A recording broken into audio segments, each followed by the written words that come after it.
Welcome, everyone, to 3Y TV Tonight's broadcast of the Total Nonstop Racing League for the Mason-Dixon Esports 150 here from the beautiful California Speedway. I'm Peter Short, and joining in the booth here tonight is none other than Bob Giaquinto. And Bob, here we are. We're already in the qualifying session here for this one, and it is going to be one heck of a full field here tonight. 44 cars going to be starting here tonight in the Total Nonstop Racing League. Unbelievable. Absolutely crazy that we have 44 cars out there on the racetrack right now, a full field here at Auto Club Speedway, and man, this is just incredible. Add that to the great racing that I'm sure we're going to see tonight here at Auto Club. This is just going to be a recipe for a phenomenal race, and I am so excited to get this thing underway. Yeah, absolutely true. It is going to be one heck of a show, that is for sure. Very much looking forward to it here tonight. That's not the right one. Is that the right one? Looking for the right buttons here tonight. That is definitely...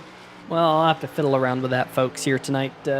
Seems like we got a new graphics package midweek, and it looks cool. It looks great, but certain things haven't been configured for it, so might have to call an audible here tonight, but...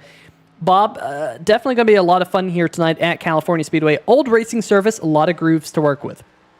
For sure, a nice wide racetrack that you can get 4, even 5 wide throughout these corners here, and it's an old surface like you had mentioned, Peter. A lot of bumps and a lot of chances for these cars to get upset going through the corners, especially with how low the downforce is on these NASCAR Xfinity Series race cars. Very small spoilers, so add that to the high speed and the bumpiness of the racing surface. It is going to be quite an exciting time as these drivers go out there onto the racetrack. You see some of the standings floating around there at the top of your screen, and as of right now, our provisional pole sitter is going to be the 27 machine of Anthony DeBarro. So far, put a lap down of 40.749, and even just looking at last week's race, it was a very close one that we had 7 cars within 1/10 of a second coming to the line. So if that's any indication of how tonight's race is going to be, I am just really, really looking forward to getting this race underway here. As we see now out on the racetrack, that 13 machine of James Lorello coming through turns 3 and 4 down the long back straightaway. And you can see with these camera shots, it is incredibly wide and also really bumpy as you see this car kind of hit the little whoops almost if you're a motocross fan as they're going down the back straightaway. That's just how bumpy this field is. And let's see how James Lorello's lap is going to look right now. Currently tentatively 15th on the grid as he's going to come across the line. Let's see if he's able to bump his spot up anymore. Yeah, James right now looks like it is going to be 16th place for him as Shane Terrien in the 083 machine just jumped up to the top of the board, leaving it late here with not all too long left. And one of the fun things that I get to deal with here tonight is the fact that I also get to deal with the way that everything's laid out. So that's why it says that there's kind of time left, but there are laps left. There we go, 30 seconds left here in the qualifying session. And bear with me while I get used to the new graphics package. It is nice and snazzy. I am liking the way it looks. One of our co-producers, Carlos Acosta, has been working on this sucker. And there's the other style. So you can do kind of the scroll style, which does this, or you can do the block scroll. And I think we're going to leave the block scroll. That's what I'm used to. And that also allows us to maybe make our sponsors just a little bit bigger up there in the top left-hand corner of the screen. So I'll tell you what, going to be a really interesting race here tonight. We'll make that sponsors nice and big for everyone back at home to see, and kind of just put that, something like that. We're just doing things on the fly here in this 3Y TV production, but as you can see, we've moved over into the race session, so we have to go down there onto the starting grid here tonight. So let's throw away the ticker because we don't need the ticker anymore. So let's boom There we go. That's gone. Now we go to the grid. And there it is. Starting on the pole here tonight, Shane Terrien in the 083 machine. Anthony DeBarro, the number 27, will be starting on the outside of the front row. Then, in the third position on the inside, Kevin McCann. Keep an eye on Kevin McCann here tonight. Nick Cohan will be starting in the fourth position. Gail Brooks, Jason Freeman on row number 3 here tonight. Row number 4, we got Chris Darling and Tim Johnston. Row number 5, and rounding out your top 10 here tonight, we're going to have a lot of drivers to go through in the starting lineup. Spencer Tart and Brian McCann. There, Bob. And now starting in 11th, the 395 of John Cannizzaro, and on his outside, the 8 machine of Andrew Himmelman. Coming up next in row number 7, Ben Izinga, Robert Kenny, Philip Scott, Chris Gaboo is going to be in row 8, James Lorello, Bill Edwards, and rounding out the top 20, Dakota Knoll and Garrett Gleason. And then back behind them on row number 11, Shane Ewing and Scott Rankin, the Australian driver in the field here tonight in the 056. Kyle Hall and Nick Chambrone will round out your top 24. Now on the next row, that's row number 13. We got Cam Caldwell and Mike Floppy Tellier, Jason Gracias, and John Borst. Borst will be having to go to the back of the field here tonight due to an unclaimed penalty last week. And then back behind them on row number 15 and rounding out your top 30, Steven Doziak and Vincent Valvano. In row number 16, the 00 of Don Runkle Jr. on his outside, the 16 of Dreyer Fritz. Ben Mashburn in the 24 machine, Ben Adams, and in the next row is going to be Matthew Rodriguez and Tony Lucarelli, one of the Shibby Shack Dash for Cash drivers. In the next row is going to be Austin Grover and Lupe Gonzalez. Derek Cook and Jason Shue round out the top 40.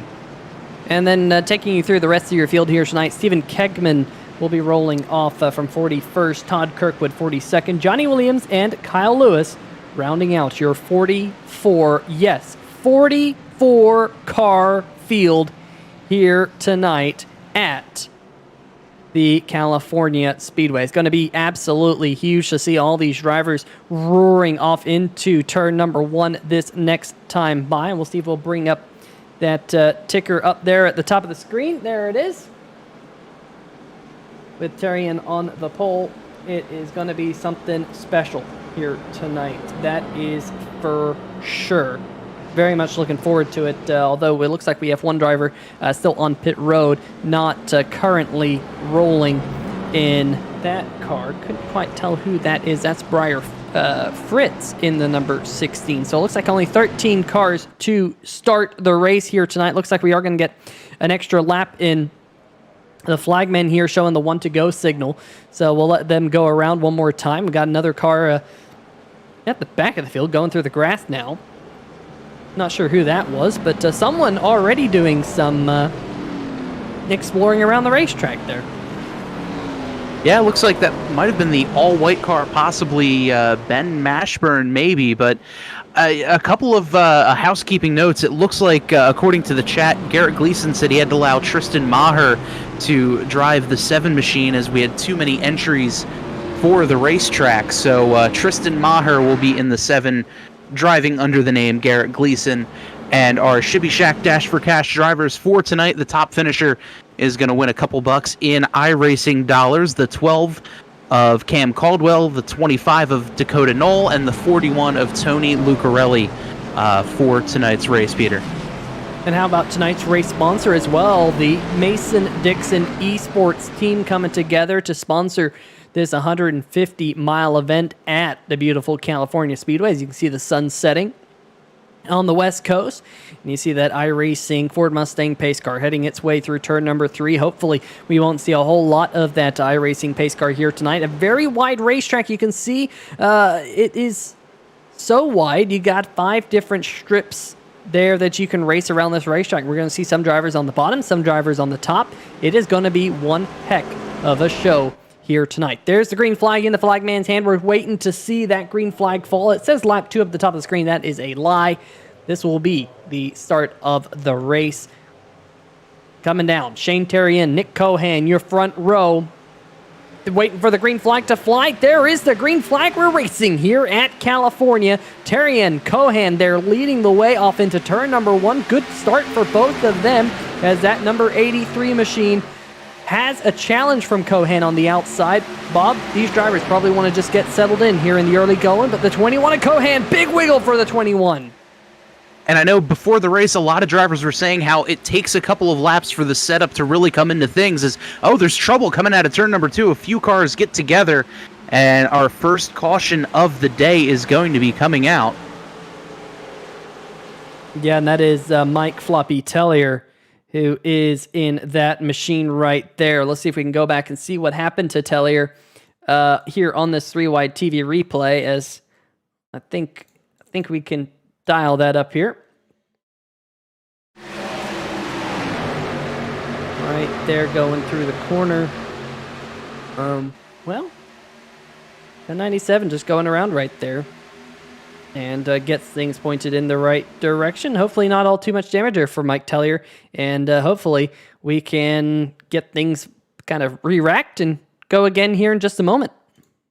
For sure, and this is one of those tracks where if you do wind up sustaining damage, it's a 2-mile racetrack. The regular at speed lap times are in the 41 to 42 second mark. So figure under caution, it's about double that. So even if there is a decent amount of damage, you can usually get a big chunk of that damage taken care of under yellow while you're down there on pit road. But a tough break early on there for the 97 machine of Mike Floppy Tellier, but from this angle at least, looks no worse for wear.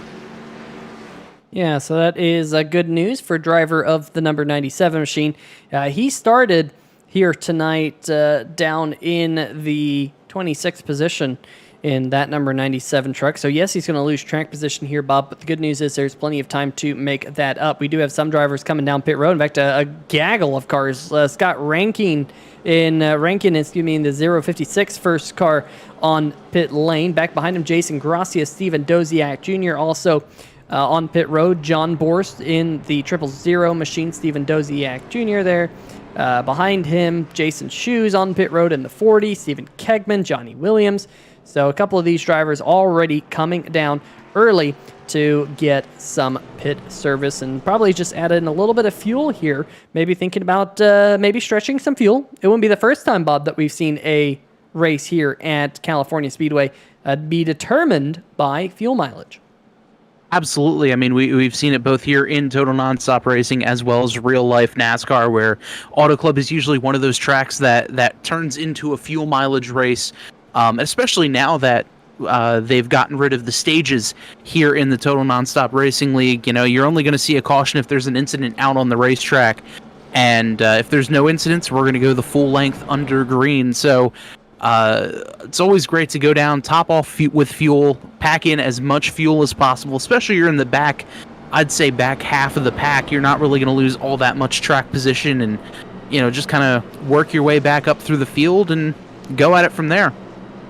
That is definitely the case. iRacing pace car lights continue to twinkle here up at the front of the field. Shane Terry and Nick Cohan 1-2 right now. Kevin McCann in his number 42 there running in third. Haven't seen much of Kevin McCann here on 3-wide TV before, but good showing so far for the number 42 machine. Qualified in third, is running third. One driver that we do want to touch on, of course, was the driver who qualified on the front row. That is Anthony DeBarra in the number 27 machine. Also had a penalty from last week, iRacing Super Speedway, where we kicked off the 2021 B season here in the Total Nonstop Racing Thornton Graphix Grand National Series season. And DeBarra, because of that penalty, he had to drop to the tail end of the field. He is currently running 36th after that early contact. But you see those pace car lights, Bob, no longer twinkling, and hopefully we can get some green flag running in. But what a field it is here tonight. Yeah, I still cannot believe that we have 44 cars out there on the racetrack. All 44 cars still running. Granted, obviously, we're only 4 laps into the race, but everyone is there, and just what a sight to behold. even just when this league had gotten relaunched a little over a year ago with the 2020 A season, I never would have thought we'd have a full field of 44 cars in any race, and this is just a testament to how great the league admins are, and how just everything has been working out so well, and it's pretty great seeing 44 machines out there on the racetrack right now. That it is. And speaking of 44 race cars, there are 44 race cars back to green flag action as the 83 of Terrien down and away up at the front. Cohan McCann racing for second. Looks like Terrien able to get a little bit better restart than he did at the beginning of the race. Side by side right now for second between Cohan and McCann. Meanwhile, back behind them, they are all over the place. Let's look at the backstretch camera. Look at them all jostle for position here, racing. Just beautiful, beautiful to see 44 race cars out there here on the iRacing Simulator. 3 wide towards the back of the pack. Anthony DeBarro trying to squeak on through. That might be 4 wide towards the back of the pack. You see that brown and orange machine squeaking his way up through the field as everyone goes racing on by. There's Mike Floppy Tellier. He's going to have to race his way up through the field here tonight. That is for sure. But my, oh my, this is some good stuff. Up at the front of the field, it is still Shane Terrien, Nick Cohan, and Kevin McCann there racing for a second. Looks like Cohan's going to take it out of turn number 2. Yeah, good move there by Cohan, able to slide up in front of the 42 machine of Kevin McCann, just able to slide up there. But here's now the 20 of Jason Freeman, or now the 24 rather on your screen of Jason Freeman. He's going to take a look to the inside of the 76 of Gale Brooks. And now we're 3 wide here coming out of turn number 2, or number 4 rather.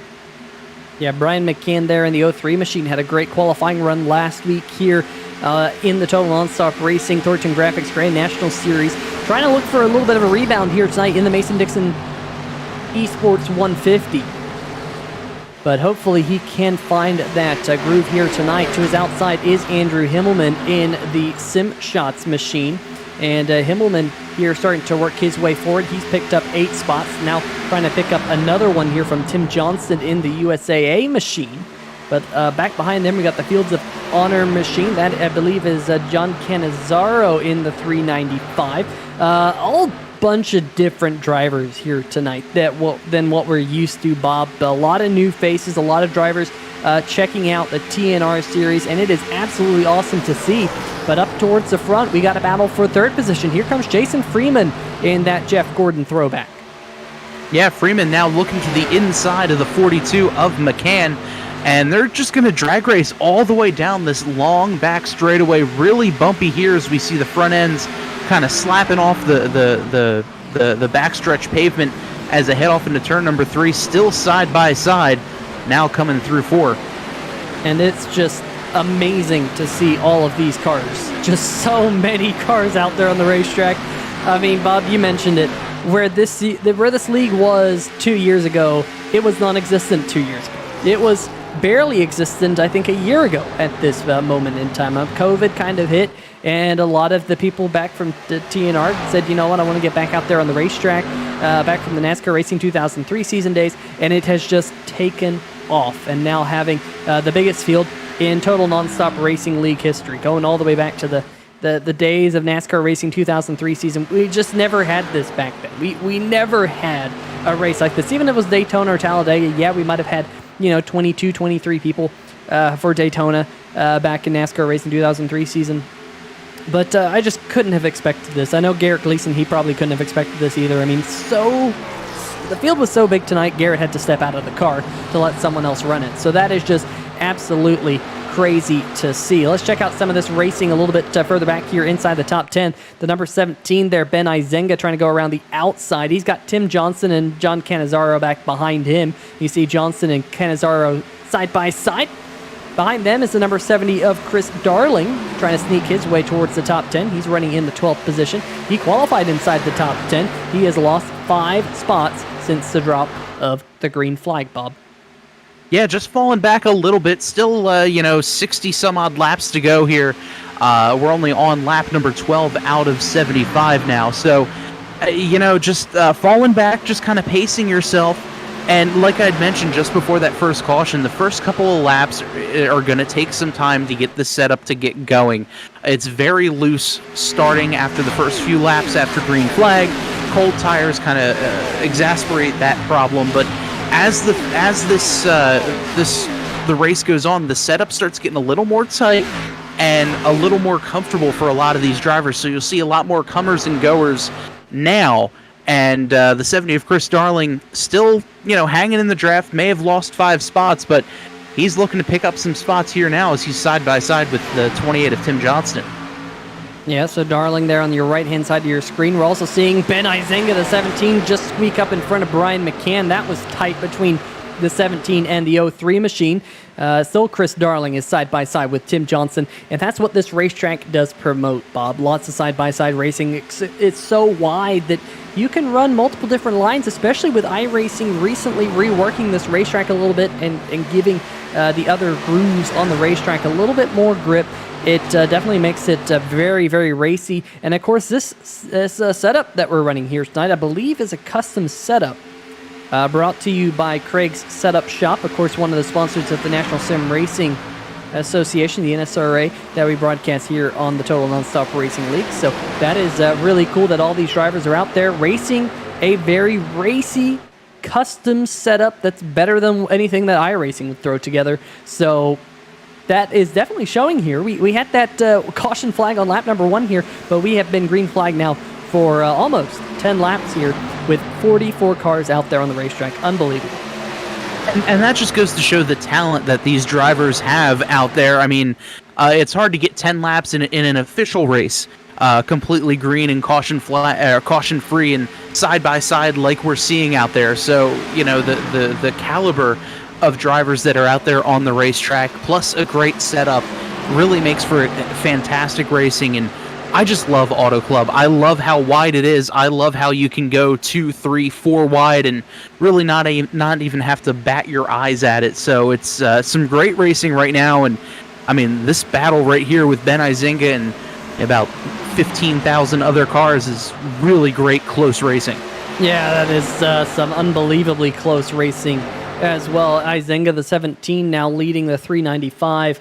The Folds of Honor 395 of John Canizaro, then the 03 of Brian McCann, the yellow and blue machine, then Tim Johnson back behind him with Christopher Darling. They're still side-by-side. They've been side-by-side now for 3 or 4 laps, the number 28 and the number 70, just unable to get away from one another. This is some really, really stellar stuff out there on the racetrack right now, and it's pretty similar to that behind them. There's James Arello leading a train of cars. That's Kyle Hall right behind him. Shane Ewing in the number 32. Cam Caldwell in the number 12. He's picked up 6 positions from the drop of the green flag. Here comes Kyle Hall in the 121. He looks to the inside of James Arello. Almost contact between those two coming out of turn number 4. The bright green number 99 of Philip Scott's back there as well. The number 7 of Garrett Gleason is not driven by Garrett Gleason. It's actually being driven by one of his buddies. Mentioned it in the chat here prior to the start of the race. Tristan Maher is in the number 7 machine. So Maher and Scott here out there. Logan Skelton saying maybe next year we might have 100 runners. Yeah, that would be at the rate we're growing. Yeah, that's probably about right. Kyle Gebshausen saying it's awesome to see the league grow like this. Indeed it is. RC Plain saying, where is Philip? I don't see him. He's right there, the bright green machine. He's on your screen right there, digging on the inside line. We've got so many cars out there, you're going to have to really keep your eyes on this. Look at Cam Caldwell throwing a block on Philip Scott right there with Anthony DeBarro creeping into the picture. Remember, Bob, he had to start at the tail end of the field in the number 27 DeBarro Sliders machine. About to crack the top 20. Yeah, about to crack the top 20, and really, aside from that one quick caution flag, he hasn't had any pit stops ahead of him to kind of help him out or anything like that. This has all been done on pure speed, and here we are 17 laps in, about 12 laps or so since we've gone green, and DeBarro making a really nice march up towards the front. We know he's a fast driver, and having him have to battle up through 43 other race cars is pretty cool right now. Hey, Tristan Maher has a pretty good-looking mug right there. Oh, wait, that's Garrett. Never mind, that's an ugly mug. Those are things that you get to go... Yes, those are things you get to get away with here on 3 Wide TV. if you are a longtime friend of Garrett Gleason, the league owner and organizer here, putting together a great show. There's Jason Freeman, who has dropped back to the 4th position. I think we briefly saw him up to 2nd. Andrew Himmelman back behind him. Great looking number 8 machine. I gotta say, that thing looks even better under the lights than it does in the day. Really, really cool spec mapping on that car. Kevin McCann right now in 3rd. Trying to run down Nick Cohan, but Cohan in the number 21 machine, he's been kind of holding station with the race leader Shane Terrien. We'll see that gap as it has grown over the last couple of laps. We'll hide that graphic. Just closing in a little bit. Was up to about a half second, Bob. Now it's down to about 0.36 seconds. So just kind of creeping on in is Nick Cohan on Shane Terrien, but these two at the front of the field been 1-2 since the drop of the green flag. Yeah, and a really good battle between these two drivers. And if I'm Shane Terrien right now, I'm hearing the Jaws theme, the dun dun dun, because Nick Cohan is coming, and he's coming pretty quickly. Now the gap down to 0.2 something, getting closer there. So, he's really starting to make a charge and catch up here with about 55 to go. Yeah, we're right on board here with Nick Cohan in his machine. Well, we'll flip this graphic around. So there you go. You can see him closing in now on Shane Terrien. Really smooth on that wheel there, Bob. You can see not a lot of steering input at all out of the driver, the number 21 machine. Just basically letting it float into the corner. Watch him here. Gonna get out of the gas. Let it float, let it float, let it float. You can see him kind of trying to get every little bit of grip out of that car as he hits the bumps. You get that big bump right there in turn number 1 and 2, but as you can see, they're not getting back to the gas because caution flag has come out here. Let's see if we can figure out what the second caution flag of the night has come out for at the Auto Club Speedway. It must have been someone going off the track. Not sure who. I think I've seen the 9 car get teleported to pit lane and the 5 kind of slow off the pace. So I'm thinking it might have been an issue between the 9 of Ben Adams and the 5 of Johnny Williams. Well, let's see if we can. Let's see if we can sort that out. I know Johnny was kind of out there by himself in the Master Millwright machine. Just trying to find this for you folks. See if it was indeed something. No, I don't think that's it. Well, maybe he was just blinking there. Very interesting then. Yeah, okay. Well, just kind of watching for the yellow to come out. This is kind of how you sometimes have to do it here on 3 Wide TV. You just kind of have to wait for the caution flag to come out, then you pause it, and then we go around our track cameras. And we're going to do what I like to call, we're just going to jump back live here. We're going to jump back live, and we are going to do 3 Wide TV sleuthing. So we're under green flag conditions at this point. We're just going to go through all of our well, there's nothing in those cameras. Those cameras are useless. There we go. We got some car going around. Not sure who that is. Let's see if we can go back. It's the 00 machine who went around. I think it's Don Runkle Jr. who went around. Okay, let's play the tape. Don Runkle Jr. right there on your screen gets a little bit high into the wall, gets a little bit loose, and goes around on the front stretch. And really, the 00 saved the car there, and that's why that one was kind of a hard one to find there, Bob. But Don Runkle here bringing out the second caution flag of the night. Yeah, it looked like he just kind of coming through turns 3 and 4. The car, it looked like the front end just didn't want to turn anymore and shot him straight up into the wall. I know blown tires aren't necessarily a thing in iRacing, but it almost looked like a real-life blown tire there with his car just kind of shooting straight up into the outside wall, losing control, and bringing out the yellow. Pit road is an extremely busy place. All of the cars out there on the racetrack all coming down pit road here on lap number 22. We are getting word that Don Runkle might be leaving the racetrack here tonight. I also believe that Ben Adams might have had some problems as well in his number 9 machine.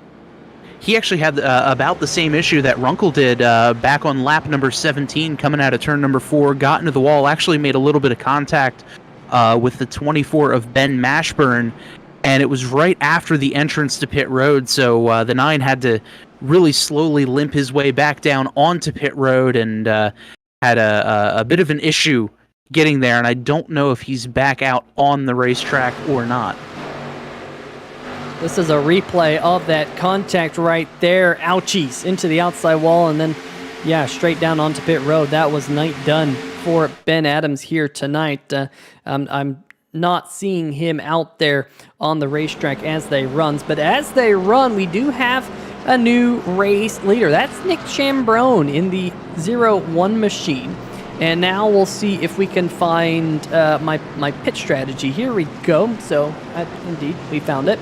Nick Chambrone in that 0-1 machine, yet to pit here tonight. Interesting strategy. Kyle Lewis pitted on lap number 2. Then back behind him, you got Nick Cohan, you got Brian McCann, Tim Johnson, a bunch of other drivers. We'll kind of expand this out so you can see some more drivers and what happened to them here. But Nick Cohan, Brian McCann, Tim Johnston there, Chris Gibeau, taking presumably just 2 tires, maybe just fuel only. Shane Terrien might have taken 2 tires with that 10.9 second stop. And then you got the 8th place machine, Kevin McCann, first driver on 4 tires. You got Anthony DeBarro, who looks like he might have taken no tires. He's up there now inside the top 10. And then basically everyone back behind them all took 4. So different strategies here. We'll see how that plays out here as the iRacing pace car is about to head down pit road, Bob. And it's going to be really interesting as the field gets the green flag here. Chambrone and the 18 of Kyle Lewis, old tires, everyone else on fresh Goodyears. So, you have to be careful, A, not to spin your tires, but B, the front row is going to be a little bit slower because their tires are so much more worn. So this will be really interesting as the field makes their way into turn number 1. Yeah, and the field is racing off into turn number 1, out into turn number 2. Nick Cohan has powered around the outside to the race lead. Some sparks flying up there at the front of the field. Look at this gaggle of cars. This is back behind our new race leader, Nick Cohan, as Shane Terrien in the 83 going to power down around the bottom side of the racetrack. Tim Johnson there in the 28, Anthony DeBarro in the 27. Up there inside the top 5, Kevin McCann rounding out your top 5. And then back behind him, I think Kevin McCann was the first driver on 4 fresh tires, but Andrew Himmelman back behind there, he's on 4 fresh tires. Spencer Tart as well. The one driver who did not pit under that caution flag and is yet to pit here tonight, that's Nick Chambrone. He has fallen all the way back to the 9th position as they run as the Andrew Himmelman. Big wiggle out the back of the number 8 machine. We're going to have to get this one here on the 3-wide TV replay. Yeah, let's take a look here at what happened to Andrew Himmelman. Just got a little bit squirrely there coming out of the corner. And, contact between he and the 27 of Anthony DeBarro. Wound up catching the outside wall. Just a bit of a scratch. But I don't know if that was some net code or what the deal was. But that'll be interesting here as we're back live. Yeah, we are back live. Battle now for the 2nd position. Shane Terrien in the number 83 just got himself back up to the race lead with a pass on Nick Cohan. Cohan now has slid back to the 4th position, now under fire from Spencer Tart in the number 78 machine. He's going down there to the bottom side of the racetrack, and sure enough, Nick Cohan falls down to 5th. Tart up to 4th. Tim Johnston now looking to the inside of John Cannizzaro. Cannizzaro has been very impressive here in the opening 28 laps here tonight inside the top 10 in the Fields of Honor 395. Johnston down there underneath him, though, trying to take away that spot. Andrew Himmelman might have a little bit of right side damage after that contact with the wall. Woof, Nick Cohan, speaking of contact with the wall, he's going way up to the outside wall and kind of flirting with it there coming out of turn number 2, but he keeps that thing on the road. Cannizzaro going to move up to 5th in that exchange, but Terrien is your race leader and holding station. Kevin McCann on 4 fresh tires. Terrien, we think, only took 2 under that caution flag. Might hear just a little bit because that is one fast-looking hot rod. Yeah, really quick-looking car there, and we'll be able to see the difference between 4 tires and 2 tires, especially here early on in the race. We're only on lap 29. We see here now the gap is about 0.35 seconds between McCann and Tarian, as he's right there in the draft and looking to get a good run here as they head off into turn number 3. Did see some smoke there on the back stretch, and wondering if something has happened.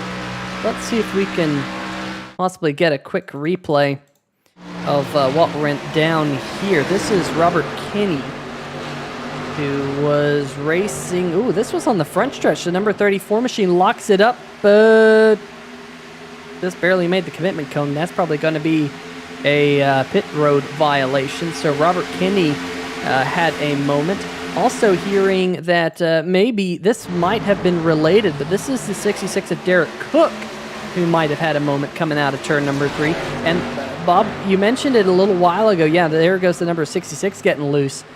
Good save out of Derek Cook right there. You did mention it, Bob, that it takes a little bit for this kind of setup to get warmed up. Yeah, and that's going to be really tough for these drivers, especially if we get a late race restart. A mixture between the setup taking a little bit of time on fresh tires to get going, plus the added problem, I guess, with cold tires. You're not going to have a lot of grip there for the first few laps until the tires get up to temperature. So, you're really going to have to, light foot it through the corner, and anything too much is going to result in a car sliding through the corner as the yellow comes out yet again. Yeah, caution flag is in the air. We're hearing that the number 24 machine of Ben Mashburn. Ooh, something happened to Mashburn there. I don't know if he just got loose down there on the bottom side of the racetrack trying to save it right in front of Nick Chambrone. And oh man, there was someone else who got a piece of that one. Not sure who that was, but that was kind of an odd incident. Bob, let's see if we can get kind of another look of this one here on the 3-wide TV slow-mo cam. I think he's already off the pace there. Gets a little bit of help from the number 17 of Ben Izenga. The Bomberito.com 17 machine, the Canadian driver, gives him a little bit of a nudge. And Mashburn, big wiggle. Another little bit of contact there. Trying to get him to save it, and then just could not quite get it saved. And Kyle Lewis, unfortunately, in the number 18 machine, was coming through. And Lewis there in that Rowdy Energy machine on board here, and boom, there's that contact. So that number 18 Toyota Supra is going to be pretty heavily damaged. You see everyone else doing a great job of avoiding that incident. There was a little bit of front-end damage on Steven Doziak's number 55. Not sure where that came from, but Bob, that puts us back under the caution flag. And just what a great job of wreck avoidance by a lot of those other drivers out there, especially the 0-1 of Nick Chambrone.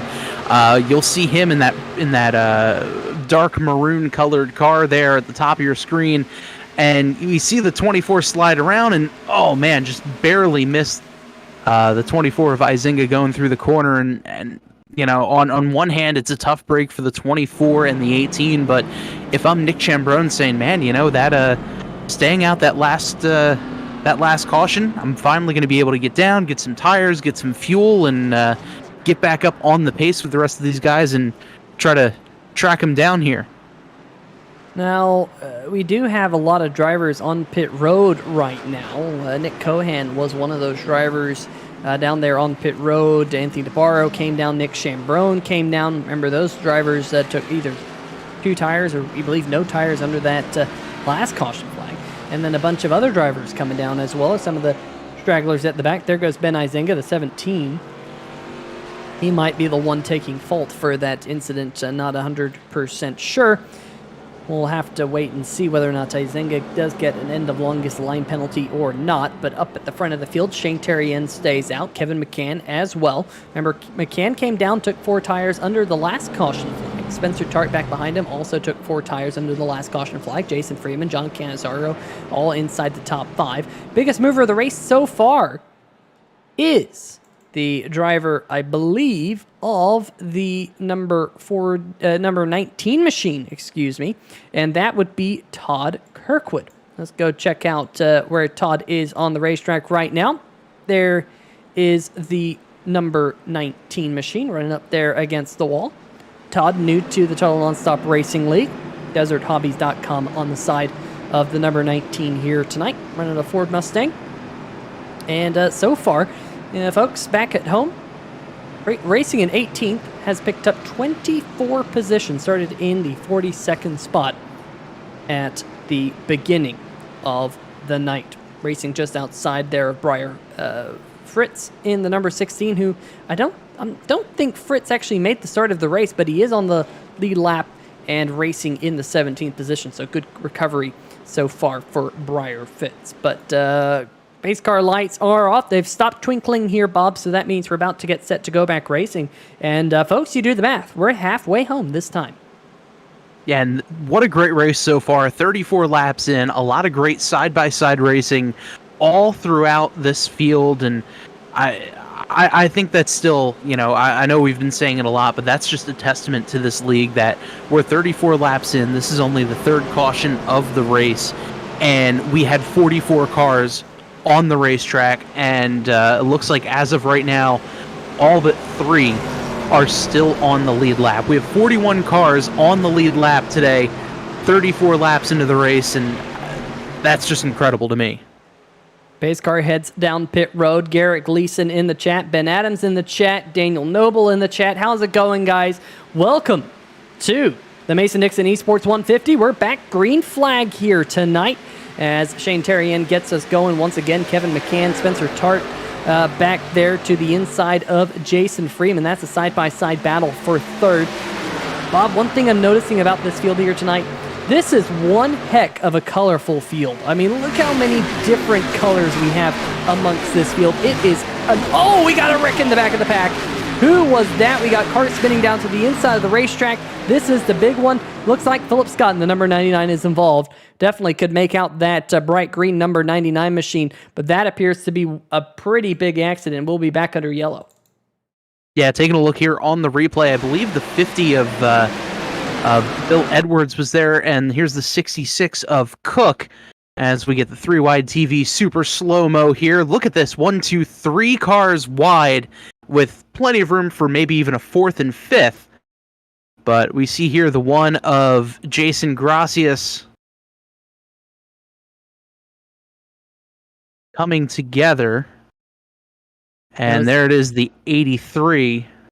Yeah, Austin Grover there getting into it with Derek Cook and the 0 machine going around. John Borst involved. Cam Caldwell was involved. Philip Scott in the number 99 machine trying to squeak on through, but there's the 66 machine. Bam. And the number 99's night appears to be tore up. We saw that all happen coming in out of our turn number 2 cam. Let's see if we can get another look at that in our turn number 2 cam, because now that we know it's going to happen, here we go. Let's slow it down. Watch right around. Well, you're going to see it. There's the initial contact on your left side of your screen right here. They're coming right at the camera. Boom. Just like that. Contact. And unfortunately, for Austin Grover, look at all those cars getting involved. It looks like the 35 machine, Lupe Gonzalez getting involved. The 76, oh man, I love the 76 of Gail Brooks. That is one of the coolest cars in the field here tonight. Stephen Kegman getting involved. What a shame. A lot of tore up race cars. Yeah, just a really tough break for a lot of those guys in the field here. But what's crazy to me about that is that there was no caution out on the racetrack. The amount of cars that were involved in that wreck, and no yellow was thrown. So here, as we get one more quick replay, and you'll see right there on the right-hand side of the screen, oh man, a couple of guys just getting together, and we're along for the ride. Yeah, that was on board with the driver of the 00 machine, and that is definitely not the right camera to go with. Let's see if we can sort that out. There we go. That's a better look. Now looking at Gale Brooks in the 76. Got run over from behind from the 22 of Kegman as well. Gets into it. That is definitely quite a shame. Let's see if we can get one more look at what's going on with Derek Cook here. Here we go. There goes the 66 machine. Watch the 83 of Austin Grover slide at the racetrack. And I don't know, Bob, let's see if we can go back. Let's see if we can get an aerial view of this. Let's see if we can get an aerial view. Slow it down because, oh, well, that's not the right one. Here we go. Now let's watch the 83 machine here. Let's play it back live. Did the 83 have contact from behind from the number 1 of Jason Gracias? No, Gracias there in the number 1 machine. Definitely no contact between those two. I just thought from that last camera angle that they might have gotten a little bit close, but definitely not sure if Grover got the car high call, but definitely you can see it was on from here. If you were in this group of cars, it was pretty much lights out for you. Robert Kenny in the number 34 machine, he got into it. Look at Mike Floppy Tellier, the number 97 machine. They're kind of squeaking on through the bright yellow numbers on the top of his Ford Mustang. That Canadian driver counting his, I don't know, Lucky Maple Leafs? Is that a thing? I don't know. But that is definitely the biggest accident that we have had here tonight.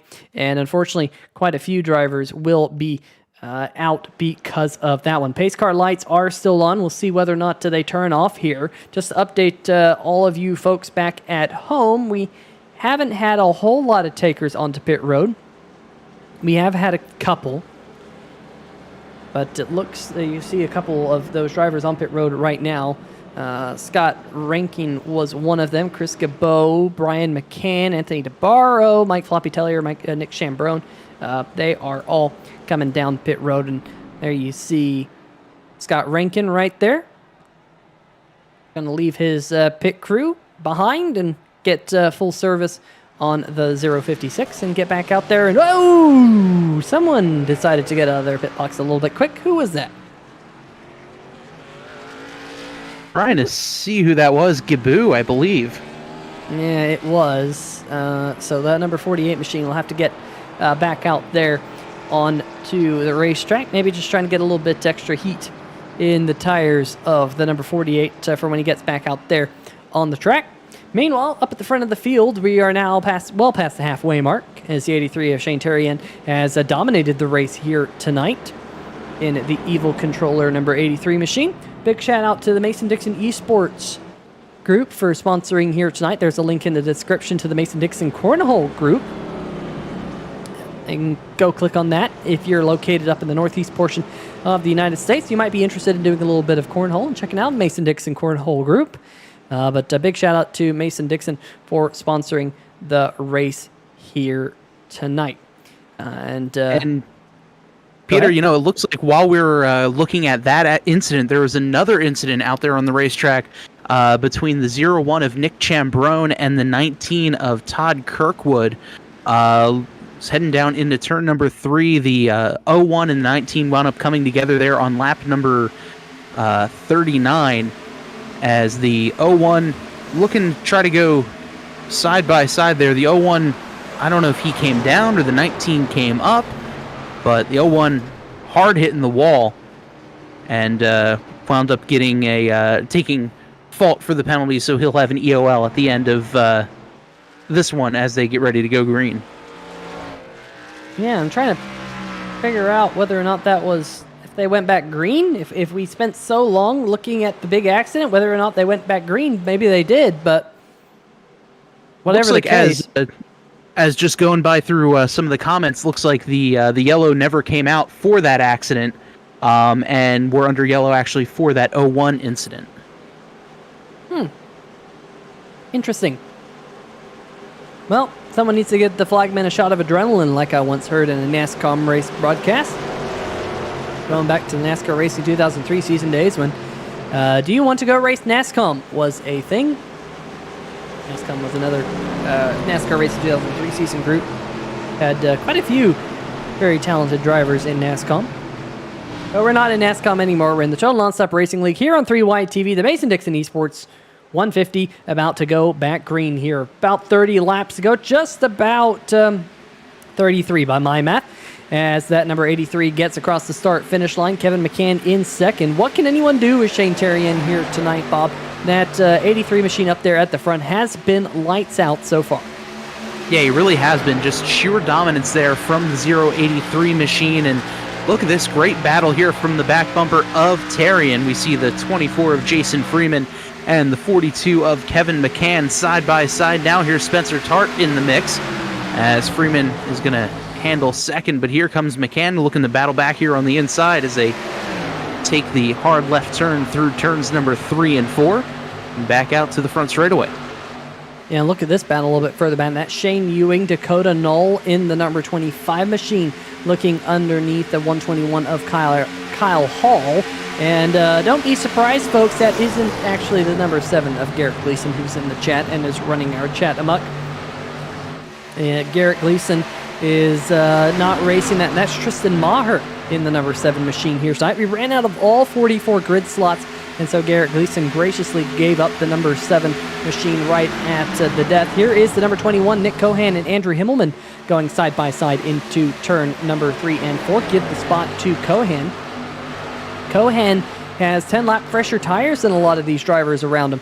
So you think that's a little bit of an advantage for Nick Cohan in his car, and he's already almost back to the top 10, Bob.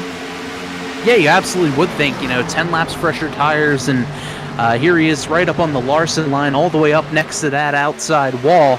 And, Cohan's had a great race. He led a few laps a few laps ago. Just, some evasive maneuvers by the 21 of Cohan, but that's just a great part about how wide this track is. It really gives you plenty of time to try to save your car and really chase after it if you have to dodge and bob and weave another slower car.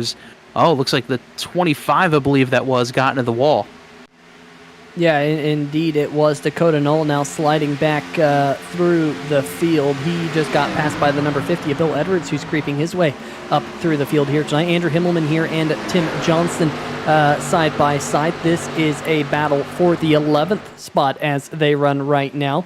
Meanwhile, James Dorello, Spencer Tart, they're racing side by side up here inside the top 5. This is the battle for the 4th position, as Dorello has been creeping his way up into the picture. He's been very, very good here at California Speedway over the years, and a lot of the races that I've broadcast with him in it at this particular racetrack. So I'm not all too surprised that he is creeping his way up. Didn't have a great qualifying run. Started all the way down in 17th here tonight, but here he comes on the move in the number 13 machine. Right in front of him is Kevin McCann, Jason Freeman in second, and Shane Terrien holding about a half-second lead up at the front of the field. Let's go check out some of this side-by-side action a little bit further back in the pack. Check out some of these drivers that we have not had on the broadcast here tonight, as Shane Ewing. What has happened to the number 32 machine? Maybe some connection issues on the number 32. Let's see if that is the case, or whether or not there was something else involved with that number 32 machine. Here he is on your screen right here. Did he just have connection issues? Fair enough, looks like it. So that is a tough break for a driver who was up near the front of the field here tonight.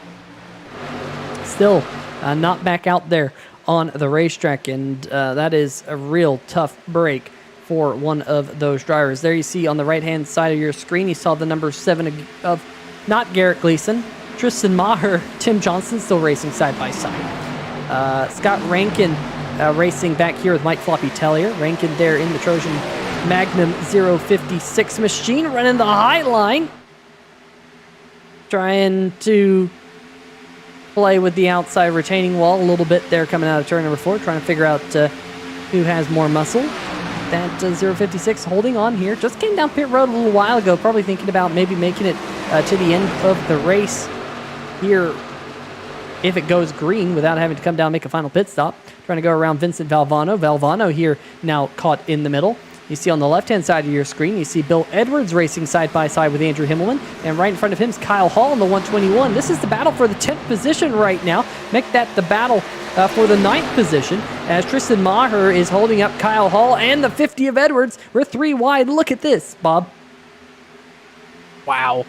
3 wide, coming through the tri-oval here, and just, oh man, fantastic racing there. The 17, I'm sure Izinga is saying, you know, man, I wish I had gone and tried to make that one 4 wide, but look at Izinga. He drove through that wreck that we saw earlier, had an EOL penalty, and now he's up there knocking on the door of the top 10 already. So Izinga definitely has a bit of a hot rod. Trouble at the 121 right around Izinga, and just tough break there for a lot of drivers as another big accident comes here on the back straightaway. This is a huge accident. This isn't just a big accident.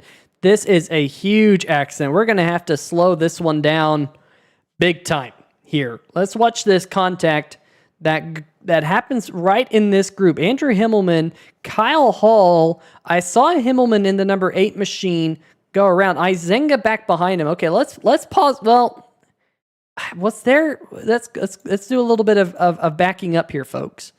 Okay, there was definite contact. We're going to have to go up to the blimp cam. Blimp. There's the blimp. 17 to the outside of the 121. I think the 17 might have come down a little bit into the side of the 121 of Kyle Hall. The 121 goes up the racetrack and just barely tags the number 8 of Andrew Himmelman. Himmelman then goes back down the racetrack, takes out the number 50 of Bill Edwards. Here comes the 48 of Gibbo. Gibbo gets involved. Chris Darling in the number 70 machine squeaking on through. But then back behind them, we go on board here with Jason Gracias, and their car's kind of all snowballing in here. Let's kind of pause it there. Look at that absolute parking lot that's down there at the bottom side of the racetrack. Scott Rankin's involved. The number 16 is involved here. Of course, we've seen Andrew Himmelman involved there. Ben Izinga. My Bob. We've seen big accidents here tonight. That's just, man, this one is even bigger, I think, than the one coming off of turn number 2. Just a lot of cars. The 56 backs it into the wall. And now the rest of the field, hopefully they're able to get everything slowed down, at least for the most part, coming in towards that wreck. But just some craziness going on as the field is making some pit stops now. Yeah, so let's see if we could get another look at that one. We're gonna have to go way back. Looks like Briar Fritz in the number 16 was also involved in that one. We know Bill Edwards was involved in the accident. Number 26 there, Matthew Rodriguez was involved. Heavy hit for the number 26 machine. In fact, Rodriguez might have got the worst of it. Let's see if we can go a little bit further back and see if we can get when Rodriguez... Nope, he's still spinning at that point. That's not good. How about this one? There we go. Oh, yeah, contact with the 03 machine. And watch this. Boom. Heavy into the inside wall. Let's see if we can get one more look at that one from onboard the gyro cam. Here we go. One more look at it before we jump back to live and we break down what's going on out there on the racetrack. But that is one heck of a hit. And you see all those cars wadded up. Here we are, driving through the wreck yard here on the backstretch. And ooh, still contact there. The number 50 getting into it with the number 18, Kyle Lewis, right there on the back end. Nasty accident here going on 3 wide TV. Let's see if we can go back up to the front of the field, because we've had things change. Pace car lights are off. And like I said, things have changed. And I think the best way to show you what all went down was bringing up this graphic here, Bob. Tim Johnston, Nick Cohan both came down pit road, but both of those drivers only taking fuel or 2 tires. Then back behind him, Jason Freeman actually beat Shane Terrien off pit road, but from 9th on back, they have 4 fresh tires. Your front 8 drivers either took 2 tires, at least in the case of Nick Cohan and Tim Johnston, or did not pit. So Kyle Lewis, Jason Gracias, Todd Kirkwood, Anthony DeBarro, Mike Floppy Taylor, and Nick Chambrone, all of those drivers did not come down pit road under this caution flag.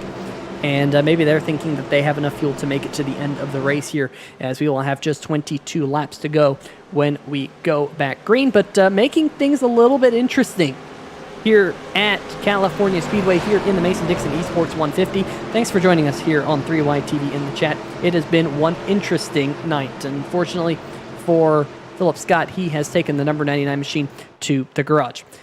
Hopefully the iRacing pace car is also going to head to the garage. Hopefully we don't see it anymore here tonight, as 27 of DeBarro might have spun his tires just a little bit there trying to get back green. Jason Gracias, though, did not spin his tires. Whoa, man, they're getting already squirrely towards the back of the mid-pack. Robert Kenny, it almost split 3 wide before we even made it to the start-finish line.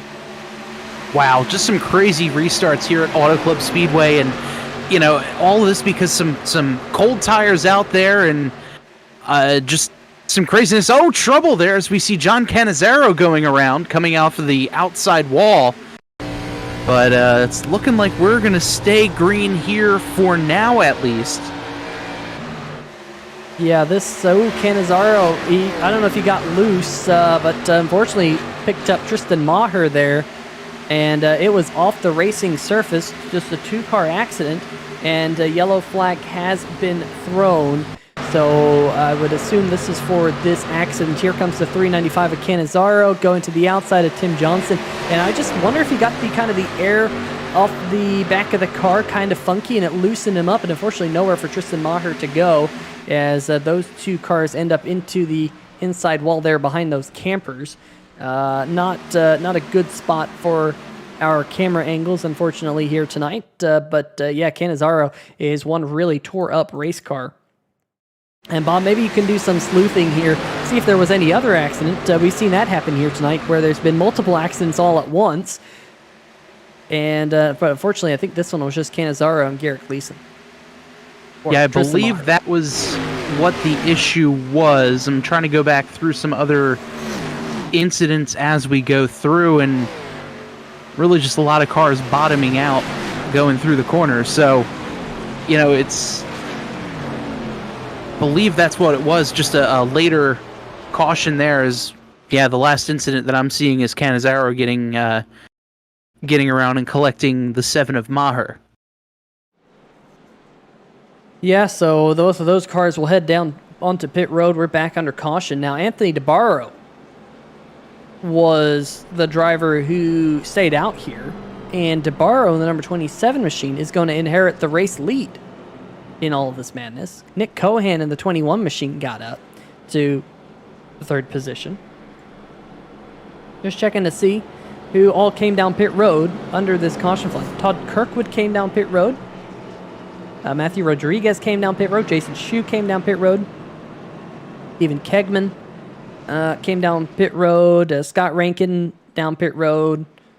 So a decent number of cars coming down pit road. Here is, however, the lucky dog. At least we got a quick look at him there. It's the number 50 machine of Bill Edwards, who will get the lucky dog, get one of his laps back. And I believe that will put him on the lead lap in his S2R machine. So quite a bit of damage on his Chevy Camaro, but we know Bill, he will fight to the bitter end in his Chevy Camaro, and especially with a lot of the other cars now having some level of damage. I'm sure probably not a bad idea to stay out there on the racetrack here tonight and fight for as many points as you can get, because that's another thing we don't often talk about, Bob. You know, usually in sim racing, you only get, 22 to 30 cars in a field. If you don't finish a race, yeah, it might sting a little bit, but it hurts a lot more when you're in a field with 44 cars. Absolutely, and not only 44 cars, but here we are now with about 19 laps to go. There are 35 cars on the lead lap. Only a handful of cars, I'd say from 36 until 39, that are anywhere between 3 to 6 laps down, and then 40th on back are multiple laps down with drivers in the garage area. So, you know, still at this point in the race with 19 laps to go, having 35 cars on the lead lap and only 4 cars, only a handful of laps down is that's pretty big. So you're going to have to go out there and fight and claw for every single point available out there on the racetrack tonight. And who knows, we might not be done with the big accidents yet here tonight. 18 laps to go when the green flag falls here in just about half a lap as the iRacing pace car heads down the backstretch. You see the field here all pacing on by, everyone trying to catch up now to the back of this lead train. You can see a couple of stragglers there on the track map, the 25, the 7, and the 26, all kind of forming up late. The 25 of Dakota Knoll, Garrett Gleason, and of course the 26 of Matthew Rodriguez. All of those drivers have been involved in some form of accident here tonight. Definitely a big field, biggest field ever in the Total Nonstop Racing League. In fact, that is 100% a fact because you couldn't even have more than 43 cars back in the NASCAR Racing 2003 season. It wouldn't let you, and we had 44 here tonight. Green flag is in the flagman's hand, and we are back racing with the big wave of the green flag. Keep waving that green flag there, flagman. We know you will. Side by side for the race lead as they go off into turn number 1. It is Anthony DeBarro alongside with Nick Cohan to the outside. We've seen a lot of pace out of Nick Cohan. He qualified up there in the 4th position. Anthony DeBarro, he qualified in 2nd. Had to start at the tail end of the field here, Bob, but he's got himself now up into 2nd as Cohan looks to take away the lead here coming down the backstretch. And a great run there. A couple of Dizzy Motorsports teammates in Cohan and DeBarro. Cohan able to get the lead. And he's going to jump out to about a 3 or 4 car length lead here as they come down into the D-shaped part of the oval to complete this lap. 17 laps remain, and a good battle a few positions back there for, I believe, 3rd and 4th with the 083 of Tarian putting the pressure on the 24 of Jason Freeman. Yeah, and Tarian in the 83's loose. It's loose. He's loose. Saves it in the 83 machine. Wow, what a wicked save. Great job to keep that 83 pointed in the right direction, but you could see laying down a little bit of smoke out the back of that number 83 machine. Of course, some tire smoke. And now side by side with Jason Freeman. This is the battle for 3rd and gets loose again. The 83 again saving it. This is tight here. Battle for the final spot on the podium. 16 laps to go. Cohan solidly in the race lead over DeBarro. Looks like Freeman going to hold on to 3rd right now, at least for the moment. Look at Mike Floppy Tellier. He's running way up against the outside wall. He's just trying to find a little bit of grip. Jason Gracias in front of him. He has not pitted here since lap number 40 here tonight, as there's the number 42 of Kevin McCann having some connection issues. He had a great start to the night as well, and solidly been a top 5 runner throughout the evening. Jason Gracias, James Orello right back behind them. Then comes Tellier. Then comes Johnston and Chambrone. Chambrone in the 0-1 machine there, and Christopher Darling looking just outside the top 10 right now, looking into the top 10 right in front of him, because that's the battle for 10th right out his sights of the windshield in the 70 machine. So, go ahead.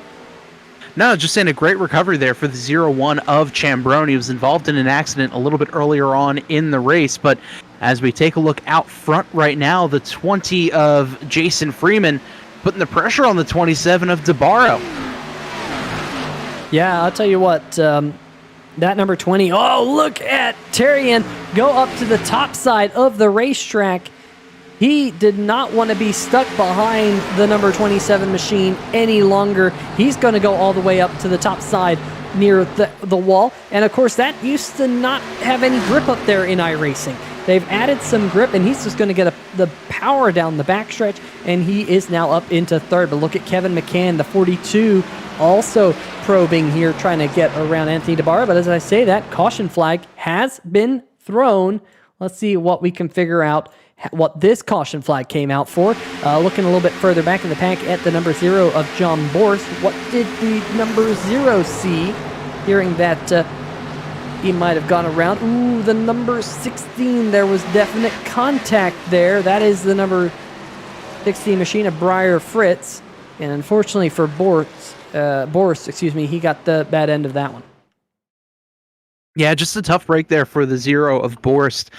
He had that EOL penalty at the very start of the race, and things just kind of going from bad to worse. Last week he had that pretty incredible accident getting into the yellow attenuators at iRacing Superspeedway, and now this where he and Fritz just had a bit of a coming together. It looked like the 16 might have drifted up about half a lane, got right into the quarter panel of the 0, and as you see there, right by the NASCAR logo, he's going to back it into the wall, and just a tough break there, but looks like luckily everyone able to slide by without making any additional contact. So looks like we're going to have about a 10-lap shootout here at California Speedway. Let's go check out the chat. Let's see what we got going on. Ben Adams said he concedes. Ben, are you throwing in the white towel? Do you just throw in the white towel? Is that what you're going to do? Ben Mashburn saying, well, clearly I didn't have it saved. Unfortunately, the number 24 machine had that contact there and went around a little bit of contact, I think, with Ben Izenga. Not sure if he was saying that to Ben Izenga or saying it to Ben Adams, but he was saying it to a Ben. We have way too many Bens around here in TNR and the NSRA series. Logan Skelton saying that the 76 reminded him of the McLaren F1 livery. Yeah, that number 76 machine is definitely a great looking scheme, but unfortunately Gale Brooks is not on the racetrack. As you see, the number 32 machine. Actually, I think the 76 is on the racetrack. Yes, Gale Brooks is still slugging it out in the number 76. He was on pit road. That's what caught me off guard, but definitely is still out there. We saw Shane Ewing in the number 32 get the lucky dog. But yeah, the Unical 76, of course, Unical is very fitting to be in California. But that number 76, we saw him debut that scheme here last season in the Total Nonstop Racing League in the 2021A Thornton Graphix Grand National Series season. And gotta say, it really is a looker. I really like it. And I think it integrates the 76 perfectly on that car. I want to give a huge shout out here if you're watching us on 3Y TV. Give a huge shout out to some of the series sponsors here in the Total Nonstop Racing League. Of course, Thornton Graphix for sponsoring the Grand National season. We also got Shibby Shack. I know we got the Shibby Shack Dash for Cash. We'll get an update on that here in just a second. We also have Dunn Raceway Park, indoor off-road RC racing track up in the Old Forge area up in Pennsylvania. So, folks, go check that out. Very cool. Master Millwright for sponsoring the Dirt Series that the Total Nonstop Racing League puts together. And Sim Shots for taking all the cool pictures that everyone gets in the Discord after the race. Big shout out to there. And also MaxGraphics.co. Big shout out to them. Of course, MaxGraphics.co. If you need an iRacing scheme and you're watching this, maybe you're watching this on demand here, you race in this race and you think you want a new scheme, well, go check out our friends over at MaxGraphics.co. Really throw together some awesome paint schemes. And they are, of course, custom to order. And our own Christopher Darling is the man behind the MaxGraphics.co. But I believe, speaking of the Shibby Shack Dash for Cash, Bob, do you have an update on our Shibby Shack Dash for Cash drivers? I do. Starting the race, we had the 12 of Cam Caldwell, the 25 of Dakota Knoll, and since last week, the 95 of Alonso Chicano did not start today's race. We actually moved up one spot in the finishing order from last week's race, so the 41 of Tony Lucarelli will be the third Dash for Cash driver. Currently, Tony Lucarelli is leading in 11th. We have Dakota Knoll back in 19th, and unfortunately out of the race in 40th position is Cam Caldwell. So right now the battle between the 41 of Lucarelli and Dakota Knoll for the Shibby Shack Dash for Cash. Lucarelli currently winning as he is in 11th place. As the green flag is out, we are back underway. Nick Cohan in that number 21 machine definitely trying to get the jump as we have an accident towards the back of the pack. We are back under the caution flag. Maybe a little bit of wheel spin. Let's see if we can figure out what happened. It happened somewhere back here around the 056 machine of Scott Rankin. He was involved. Look at the stack up. Look at the stack up. Look at the stack up. Look at the stack up. Stack up, stack up, stack up, stack up, stack up. And the 056 machine getting the bad end of it. And Jason Shue getting a piece of it as well. Let's see if we can figure out kind of what happened. We're going to have to dial this one up one more time. Because watch this stack up that was going on back here, Bob. Look down at the bottom of your screen. Somewhere close to maybe DeBarro down there, right at the bottom of the screen. around Tony, even started as far forward as Lucarelli in the number 41 machine. And then I think it just kind of snowballed back here. Snowballed. And unfortunately, somewhere back here, just behind the number 97 of Mike Floppy Tellier, you had Kyle Lewis, and then the 76 machine back behind him, and they just all had it coming together. And unfortunately for our one Australian driver in the field here tonight, Scott Rankin and Jason Shue, there, the American driver, pretty heavy damage. Yeah, hard hit there by the 056. And Jason Shue as well got into him pretty hard. The 056 just kind of sent up and spun around there as we go ahead and hop on board with him. And oh man, it looks like he was going. The rest of the field was not. And just kind of a bit of an accordion effect that you see. Yep, that will happen here on these ovals from time to time, and unfortunately, when it does happen, you don't want to be on the bad end of that stick, and unfortunately, we saw a couple of drivers on the bad end of it there. But that puts us back under caution. Hopefully, this will just be a quickie yellow, as we're already down to 8 laps to go here at California Speedway. Let's go check out the chat. Has there been anything else going on in the chat? John Canizaro saying, well, I had a chance to win and I ruined it. Always next week. Almost pulled the first race win miracle. Well, John, definitely had a lot of pace here tonight. Definitely going to go home and probably be a little bit upset with the way the number 395 is going to be scored on the scoring pylon at the end of the night. But you had a lot of pace. And like you said, always next week here in the Total Nonstop Racing League. And definitely going to be an interesting one as well. Because, you know what? I've been looking at the schedule just a little bit. And we have one heck of a fun schedule this season. I've been looking forward to just about every race. But next week, of course, we go to Phoenix. And, of course, the week after that, we have an off week for 4th of July. There's going to be a fun race. In fact, depending on how that goes, perhaps maybe even I'll whip out the old steering wheel and race in that one with the TNR boys. And maybe I'll broadcast that on 3-Wide TV. That I think might be fun. Broadcast it from behind the wheel. But we got the Phoenix Dogleg, 150 laps next week, sponsored by Vinny Valvano and carsforacause.org. Of course, that is the sponsor on Vinny Valvano's machine. Let's see if we can find how Vinny is doing here tonight. Not sure where Vinny is. Looks like he's in the 11th position right now. There is Vincent. Goes by Vinny in that number 38 machine, just outside the top 10, Bob. Yeah, Vinny's been having a really good, solid run here tonight.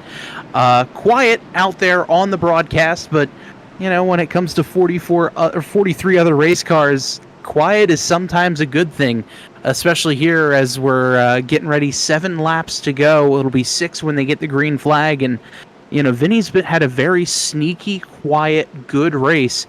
And he's sitting in a really good spot here just outside of the top 10. Yep. So, well, we'll see where he can sneak his way up to here before the end of the race.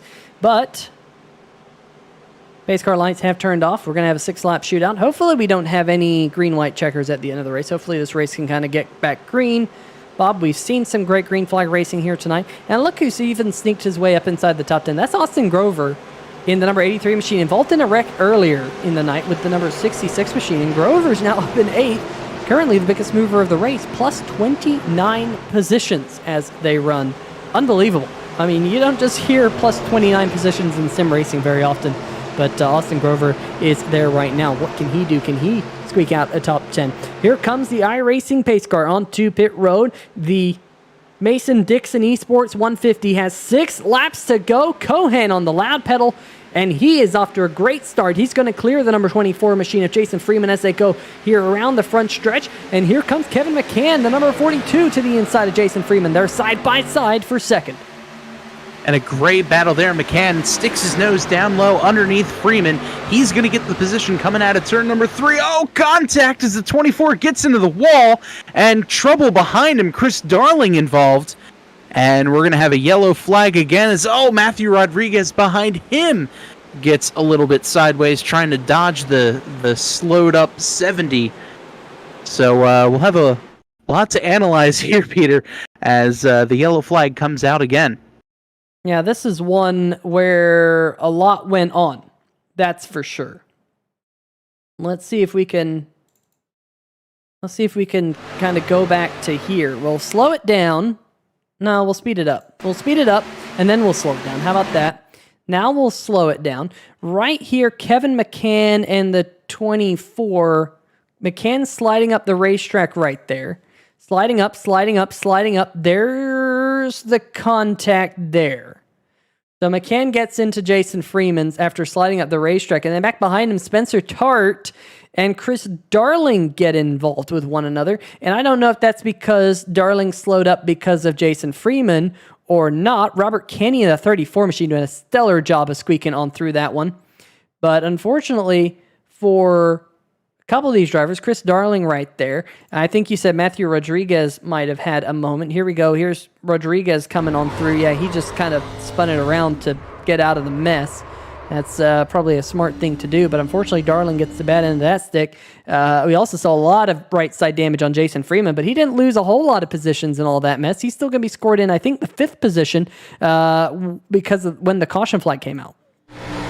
Wow, that's definitely a really good break here. Is unfortunately we see that contact between Jason Freeman and the 42 of McCann, and Freeman just kind of content with letting the rest of the field go by. You know, the yellow flag was already out, didn't want to cause any other issues out there on the racetrack. But let's see another replay here, this time between the 70 of Darling and the 78 of Spencer Tart. And yeah, it looks like the 70 just kind of slowed up. He saw the 24 head up into the wall, and Tart just kind of got back into the quarter panel of his, and you know, just a hard hit there for the 70 of Darling. Yeah, that's really unfortunate for a couple of the drivers here tonight who have had a good night, all things considered, up until this point. And it's always, to me, it's always the worst. If you get wrecked on lap number 1, you're going to be disappointed, but you know what? You haven't spent most of your race, you know, for nothing. If you get wrecked with 5 laps to go, you're going to feel it. You are going to feel it. It is going to suck. And unfortunately, Chris Darling, he's going to drop all the way to 31st position. Jason Freeman, on the other hand, he got a lot of right side damage, but he's still inside the top 5. He's behind Cohan, McCann, Terrian, Lorello. And then back behind him, you have Robert Kenny, Austin Grover, who's moved up another position. He's now plus 30 spots from where he started. And then you have Kyle Hall, who's picked up 15 positions, Ben Izinga and Vincent Balvano inside the top 10 right there. Tony Lucarelli in the number 41 machine is the highest placed dash for cash driver at Shibby Shack Dash for Cash. That number 41 sporting Dunn Raceway Park and Thornton Graphix on the number 41 machine here tonight. Big shout out to both Dunn Raceway Park and Thornton Graphix for sponsoring the Total Nonstop Racing League and making this all possible, as well as Mason Dixon Esports for sponsoring tonight's race. And of course, Vincent Valvano's sponsor on that number 38 machine, because they are going to be sponsoring next week's race, the Cause for Cause.org 150 at Phoenix. But Bob, Racecar lights are off. We're going to get set to re-rack them, and it looks like we're going to have a green-white checker here at California. This is going to be incredibly intense, especially with we've mentioned how sideways these cars have been getting right on the restart. Only 2 laps. You get the green flag and then the white flag lap, and once the white flag is out, the next flag is going to end the race. So, right now it's a race just to get to the white flag. They have 3 attempts at a green-white checkered. So, still plenty of time for more mayhem, but look at how big this field is with 3 laps to go here as the pace car comes off. And Peter, the field coming down to get the green-white checkered. Field bunching up a little bit in that inside groove. Nick Cohan waits for the green flag to come out. The field racing on pass here down into turn number 1. Look at Shane Terrian in the number 83 machine. He tried to make it 3 wide there for a second as Kevin McCann in the number 42 machine holds on to his spot. We were watching Jason Freeman. He has all that damage. He's lost a couple of positions. He's continuing to slide back there on the right-hand side of your screen. Meanwhile, Kevin McCann holding on to the second spot with Shane Terrien right behind him. Terrien's going to go to the high side. We are racing towards the white flag here at California Speedway. Terrien all the way up against the wall, looking to try to get a big run there, coming to the line. And the white flag is out. Nick Cohan is going to lead this one. And no, the white flag did not come out. Yellow instead. And they're going to re-rack and do this one all over again. Vinny Valvano having a bit of a moment there coming out of turn number 4 is going to be the cause of the yellow. And oh, a huge hit there for the 19 and a handful of other drivers there. So just some craziness getting ready to come up for the second attempt at a green-white checkered. Yeah, we were so close. We were so close. Look at that, 4 wide in front of them. My goodness, look at that, 4 wide, and the 19, Todd Kirkwood involved, Vincent Valvano.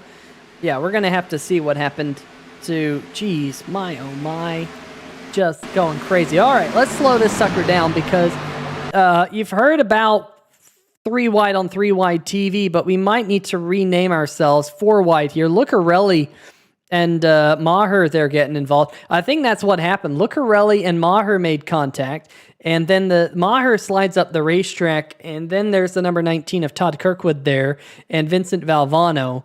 That's just a racing deal, folks. That is hard racing happening at the last second of the race. Let's see if we can go back just a little bit more, and again, put this in slow motion here. Going off into the corner. You almost need to make this into like 1/8 speed because you got the number 7 machine right in between the number 24, the blue and green machine. He checks up a little bit. He's coming down the racetrack. Then he gets into it with the 41 of Lucarelli. That pushes the 7 up the racetrack. And of course, Todd Kirkwood sees the 7 coming up into his lane. The 19 tries to avoid him and unfortunately gets into the 38 of Vincent Valvano, whose night there kind of going up in smoke. That's just hard racing. That's just hard racing. And then the number 19 machine will play this. He gets into the outside wall. He tried to do the good thing there, Bob. Absolutely impaled by Kyle Lewis and impaled again there by Bill Edwards. He tried to do the good thing. He tried to avoid the contact, and unfortunately, Todd Kirkwood's night appears to be going no further. Yeah, and it's a tough break there because the 19 had a really good race going, and one of the many newcomers here to the Total Nonstop Racing Leagues. We get another look at this one at speed, and he tried to avoid, wound up getting into the 03, and then just kind of along for the ride, getting impaled there, not once, not twice, but almost 3 times there, as Kirkwood goes spinning around, and just a tough break. He had a really solid run before this incident. Yeah, and there's that 03, Brian McCann, who went for a little bit of a ride, and you saw Mike Floppy Tellier going for a ride. The number 16 of Fritz went for a ride. Let's see if we can figure out what happened here to Fritz. Let's go. Let's jump on board with Fritz. You see all the chaos break out in front of him. He goes down to the bottom side of the racetrack here and gets caught by McCann, tries to save it, goes into the grass, tries to save it down there in the grass, and does a pretty good job of it after all that mess. But unfortunately, we're going to have to re-rack him and do it all over again. And we might not have seen the last caution flag of the night. But in all of that replay glory, we have re-racked him. We're going to do it all over again. Cohan, McCann, Terrien, Lorello, and Robert Kenney. Now your top 5. How about that for Robert Kennedy? What a recovery for the number 34 machine. Yeah, it feels like just a few laps ago, Kenny wound up losing it coming out of 4 and going landscaping through the tri-oval. But now here's Kenny up in 5th. McCann there up in on the front row, the 21 of Cohan. Really just a great race for those two. But don't count out that 083 of Terrien right there in row number 2. And like you had mentioned before, Peter, James Lorello, he's always had a knack for Auto Club Speedway, and there's Lorello right now up in 4th. Lorello is indeed up in fourth, and he's going to have the nice spot here. You can watch that leader and see when the number 21 of Cohan's going. Cohan's already going. He's already on the loud pedal. A very early start for the number 21 machine this time. Last time he left it really late. He's trying to leave these drivers guessing. He's going to clear, however, Kevin McCann as they go off into turn number one. McCann heavy under fire here from Shane Terrien.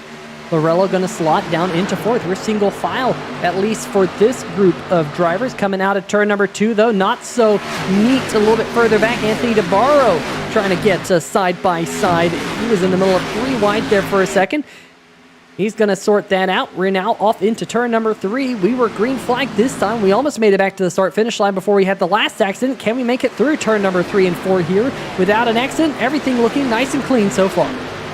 All clear now as the leaders come out of turn number 4. Another slow car looked like he was down on the apron, but no caution as the leaders take the white flag. Here it is, the final lap. Nick Cohan leads the field down into turn number 1. Nick Cohan leading the field, no pressure out back. It is Kevin McCann in the number 42 in second. Right behind him, though, Shane Terrien. Terrien got a great run coming out of turn number 2. McCann going to drop down to block. Terrien trying to use that high line to get up to the second spot. Does he have anything here? A last Hail Mary to get past Nick Cohan. Does not look like it. Cohan holding on strong here. McCann pushing up the racetrack. It's going to be Nick Cohan going to victory lane here on 3 Wide TV. The battle's for second. Terrien's going to get second. McCann in third. Lorello fourth. And how about Anthony DeBarro from last to fifth here tonight at Auto Club Speedway? What an amazing race, Bob. 44 cars. I didn't ever expect to broadcast a race on 3 Wide TV with 44 cars, let alone here in my very first my very first sim racing league, right here at Total Nonstop Racing. Absolutely unbelievable. Just incredible. The fireworks there on the back straightaway, really just kind of a great way to finish off tonight's race. 44 cars starting, and just a phenomenal race all throughout the field. Some great clean racing, and a phenomenal win there to the 21 of Nick Cohan and the rest of Dizzy Motorsports. That is absolutely true. Now he's going to come down here and the front stretch and do some burnouts. That is for sure. The Mason Dixon Esports 150 winner here tonight in the number 21 machine. He's just gonna go straight to victory lane. He says, you know what? Let's do donuts in victory lane. How about that? The Fuzzy's Ultra Premium Vodka 19th hole victory lane right there. And that's a great way to park it in victory lane. Just kind of spin it on in. How about that? Well, Bob, I think it's about time for us to see if we can get some of these drivers here hot from underneath the helmet. Let's see if we can grab these drivers, starting with the driver of the number 42 machine. Of course, that being Kevin McCann. We'll see if we can drag him up here into the 3 Wide TV booth. Bob, I think you've got Kevin McCann. Incidentally. I do, and Kevin McCann, Bob Giaquinto up here in the 3 Wide TV booth. Do you have a copy? Yeah, I gotcha. How's it going? Hey, Kevin, well, congratulations, a third place finish and a really hard-fought race. Take me through those last couple of green-white checkered restarts. Very hectic. I was just trying to get a good restart. Top line was definitely preferred there on those last couple of restarts. So starting on the bottom, I was at a bit of a disadvantage. But I just tried to do what I could. That 083 car, man, he was fast all night. I knew it was going to be a handful to keep him behind me, and he got me there in that last turn. So kudos to him. That was a good pass. But yeah, overall a good race. Yeah, and that really was a good battle between you and Terrien. And Kevin, throughout the race, you were pretty much up there in the top 10, top 5 even for most of the race. Started third, finished third. Just a phenomenal race there for you. And just kind of walk us through how tough of a race this can be. I know, multiple grooves, like you'd said, the outside groove was kind of the go-to or preferred groove. How tough was it out there to not only keep the car going in the straight line, but keeping it up front. Very, very tough track. Probably one of the hardest I've raced. It's pretty much single groove. Once the guys up, with like the top 5, all running the same speeds, you've got to be considerably faster than the guy in front of you to get around him, or he's got to make a mistake. So track position was key here. I think the 21 who ended up winning took 2 tires there on that last stop. I mostly run the cup car myself, and usually 2 tires doesn't work, so I didn't even think about that as a strategy tonight. But definitely in the next coming weeks, I think on these 1.5 miles, I think track position is going to be key, especially with these large 42 car fields. Definitely. And, speaking of the upcoming races, next week we're going to be at Phoenix with the open dog leg. And tell me about what your expectations are for next week. Yeah, honestly, I don't know. I don't run this car very often. Phoenix is one of those tracks I'm kind of mediocre at. But I think tire savings is going to be pretty big there, kind of like it was here tonight. So I think it's going to be, pretty hectic being sort of a short track. You got a lot of guys that seem to not have some patience back there. Quite a few yellows tonight. So I think probably strategy and tire saving is going to be the key next week. For sure. And Kevin, before we let you go, do you have any shout outs for us? Yeah, thanks you guys for doing the broadcast. Just shout out to my brother Brian. He was running the race tonight, and he didn't have as great of a finish, but he was feeding me some good intel pretty early on about how the old tires were hanging in there on the restarts. Track position was important, that sort of stuff. So probably couldn't have done it without him. But yeah, thanks.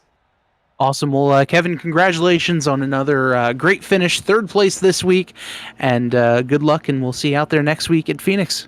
All right, thank you guys. All right, well, guys, that's going to do it with our 3rd place interview of Kevin McCann here tonight. Let's see if we can bring in tonight's runner-up, driver of the number 83 machine, Shane Terrien. Shane, Peter Short and 3 Wide TV booth. You got a copy? I got you. Well, I'll tell you what, 2nd week in a row up here in the 3 Wide TV booth after a strong showing last week at iRacing Super Speedway. I think that was kind of a bit of a surprise to you, but here tonight, a fantastic run. Started on the pole. You were very, very quick. Some strategy calls probably didn't end up going your way there at the end of the race, but nonetheless, a very, very strong performance. And it looked like the racetrack was a lot of fun out there tonight. Tell us about it. It was a lot of fun. It helped that I did ARCA here a few weeks ago in another league, and these cars are somewhat similar, I could kind of say, with the horsepower. So I used that and handled just the same, and it was a blast. I got kind of hate that I got stuck on the restart when everyone stayed out and I had pit. I got stuck, got put to the apron, and lost ground to Nick. And I said it there. I was like, if we don't get any green flag laps, I'm not winning. And then, I'm glad to get up to 2nd, but if I would have had more green flag laps, it probably could have won because he was on 2 tires. But it was good. The track was great. Racing was great. I didn't get to see what it was in the middle of the field. I got to see probably as far back as 10th, 11th, I think I was. But it was fun from what I saw. Well, you're going to just have to go back and watch the 3 Wide TV broadcast to get some of that midfield action. But a huge field here tonight, 44 cars. Absolutely awesome. We'll see if we get 44 cars next week at Phoenix. If we do, that will be a very, very crazy race. That is for sure. What are your thoughts about going to Phoenix there in the desert? I love Phoenix. When they announced Phoenix, a bunch of my buddies were just like GG to Shane because they know I'm my most winningest track on iRacing, but I haven't raced there in Xfinity cars in a while, so I don't really know how I'll do, but I love Phoenix. It's my favorite track. I love that it's a driver's track. You gotta be consistent, just be aggressive with the turns 3 and 4. I love it. So I hope we get a lot of drivers, but I hope it doesn't turn into a caution fest. Yeah, it definitely is a driver's racetrack. That is for sure. Definitely one of my favorites as well to go to here in the iRacing simulator. But hey, Shane, 2 great starts here to start off your season. How important is it to kind of hit the ground running and start to build up the points lead? I don't know. I'm not sure if I'll be able to finish the season because there's another league that's starting up that I already committed to before this one, so I'm not sure which one I want to choose yet. But we'll see how this one goes, but before that one starts, and I'll make my decision. All right. Well, hey, before we let you go, you got any shout outs for us here on 3Y TV? Yeah, I mean, I want to thank them for letting me in. It was kind of last minute to let me come back. So, and you guys for broadcast. I'm gonna go back and watch. I usually have them up during the race. My phone was dead, so I didn't. But I'm gonna go back and watch that. And of course, sponsor Evil Controllers and league owners. They did a good job officiating for having their first time with 44 cars. So they did a really good job, and I was impressed with that. So thanks to them. All right. Well, Shane, congratulations on finishing on the podium again here in the Total Nonstop Racing League. Hope to see you next week at Phoenix. Best of luck. Thank you. All right. Well, that's going to do it for tonight's second place interview with Shane Terrien. I believe that Bob Giaquinto's caught up with tonight's race winner, Nick Cohan. I am Peter, and actually right now down in Victory Lane, Nick Cohan, Bob Giaquinto up here in the 3-Wide TV booth. You got a copy? I got you, Bob. Hey, Nick. Well, congratulations on the win in tonight's Mason-Dixon Esports 150. Little hectic out there, especially with the last couple of green-white checkered restarts. Take us through the last couple of restarts there. Yeah, it was pretty wild. Had to make some aggressive moves to get where we needed to be. Track position was key. It was so hard to pass, and we kind of gambled on strategy early on that didn't really pay out the way we wanted it to. So I had to kind of gamble even more there at the end, and it worked out. We took 2 tires. Car seemed to drive pretty good on 2. I like being loose. It drove a lot looser, and it turned in the center a little bit better, and I think it helped, especially on restarts. I don't think in the long run it would have helped. I think Shane and his name's Kevin. He was those 2 were probably quicker in the long run there if we stayed green with the 4 tires. But hey, we kept the Perk Coffee Roasters Toyota Supra up front and just kept it out of trouble. And that's I think that was a big key tonight, was stay out of trouble. Definitely, especially with the amount of cautions that were happening in the latter portions of that race. And Nick, just tell me a little bit about that strategy that you guys chose, especially taking 2 tires there at the end. I know you had mentioned that you'd kind of prefer driving a looser car. Did everything kind of play out the way you'd hoped? Well, obviously with the win, I'm sure it did, but what was the process of making that strategy call? Well, earlier on in the race, we had that green flag run in the beginning. I felt like I'm always pretty good on a long run. I'm normally not very good on short runs, just about in any NASCAR style car. And I started to wheel in Shane a little bit, and then the caution came out. So there was about, 50 laps to go, and we only had 2 sets of tires left. So pretty much 75% of the field took 4 tires, and the rest of us here at Dizzy just saved our set, hoping that we would stay out a little bit longer on the next run there and have an extra set towards the end that I think would be more important. And it kind of worked out that way. We had about a 10 or 11 lap run there. Caution came out. We got 4 tires, started going through the field, and then I think that's when all hell broke loose. And then it was kind of just strategy, by the lap. I mean, every caution that we had, the strategy changed. So it's hard to say that our strategy worked out. It worked out for me, but all of us Dizzy guys were kind of on the same strategy about lap 25, lap 30. And then as the race went on, I think all of us were on a different strategy. It was just every man for himself trying to get up to the front. And luckily the 2 tires paid off. I think a couple of those guys there would have really benefited from a long green flag run, like Anthony and Tim and Nick. I think they're going to be set up for a good finish there if we stayed green. But yeah, I'm happy we got a lot of Dizzy guys up here in the top 10, and a couple of us are torn up, but at least we got one of us in victory lane. Fair enough. And Nick, next week we're going to be going to Phoenix with the open dog leg. And what are your thoughts on next week's race? I love Phoenix. It's one of my best tracks. It's pretty fun track, but if we race like we did tonight, it won't be very fun. We'll be under caution a lot. So some of us need to give a little bit more than take. I think just need to settle in. I think last season we put on a really good show for you guys, and unfortunately, I think we had too many cautions to put on a good race for you, and that sucks because you guys do a really good job in this broadcast with 3YTV, and hopefully the car's really loose and it's hot and slick, or we're sliding all over the place, and then people can't make moves like that, and it'll be fun for me. So that's what I'm hoping for. Awesome. Well, Nick, before we let you go, do you have any shout-outs for us? Per Coffee for being on the car. CJ Automotive, CJAuto21.com. Always Race Day. Little shout out to Circle Jerk Podcast. It's my two of my buddies host a podcast every week, talk about NASCAR and anything that has an engine. Every Monday you can find it on Apple Podcast or Apple, whatever that thing is, and Google Podcast, whatever, Spotify. All my teammates at Disney Motorsports. It's the best team around. A lot of joking around, but it's a lot of fun. Thanks to Joey Gattina, Total Nonstop Racing for putting on this awesome series, and you guys for putting on a good broadcast that I can't wait to watch. Awesome, Nick. Well, congratulations on the win, and we're looking forward to seeing out there next week at Phoenix. Yep, thanks, Bob. Thanks, Peter.